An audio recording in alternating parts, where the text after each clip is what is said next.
இன்னைக்கான video the legend Dustin Poirier. எம்எம்ஏக்காகவே பிறந்து எம்எம்ஏ கூட வளர்ந்து இப்போ ரிட்டையர்ட் இருக்கக்கூடிய நம்ம டஸ்டின் போரியர் டைமண்ட் போரியர் பத்தி தான் பார்க்கப்போம். அமெரிக்கன் ஃபைட்டர்ஸ்லேயே ஒரு தனித்துவமான ஃபைட்டர் தான் நம்ம டஸ்டின் போரியர். இவருக்கு ஹேட்டர்ஸ் மேக்சிமம் இருக்க மாட்டாங்க, எனக்கு தெரிஞ்சு இல்லை. உங்களுக்கு தெரிஞ்சு இருந்தா சொல்லுங்க.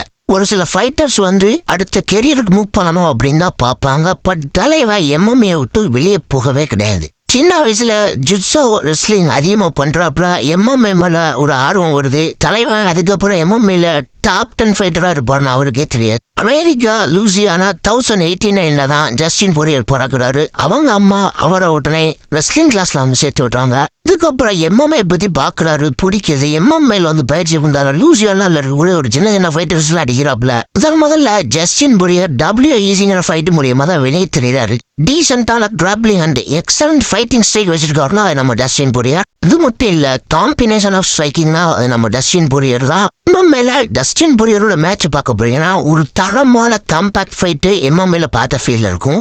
கொஞ்சம் பிசுறு தட்டி ஒரு 2-3 அடி மட்டும் வாங்கி பார்த்தீங்கன்னா அடி ஒன்னொன்னு எப்படி இடி மின்னல் மாதிரி விழுவும். பாக்ஸிங் அவ்வளோ ஸ்பீடா இருக்கும். ஒரு தரமான காம்பினேஷன் ஸ்ட்ரைக்கர். அவரோட பழைய மேட்ச்லாம் எடுத்து பாருங்க. காசிமேட் ஆதினா யாருன்னு தெரியும், டஸ்டின் போரியர். இவரோட எம்எம்ஏ மேட்சை எடுத்து பாருங்க, ரொம்ப சூப்பரா இருக்கும். ஏன் நம்ம தலைவருக்கு அபீபு கூட ரொம்ப டஃப் கொடுத்து மேட்சை தோத்துருக்காப்புல.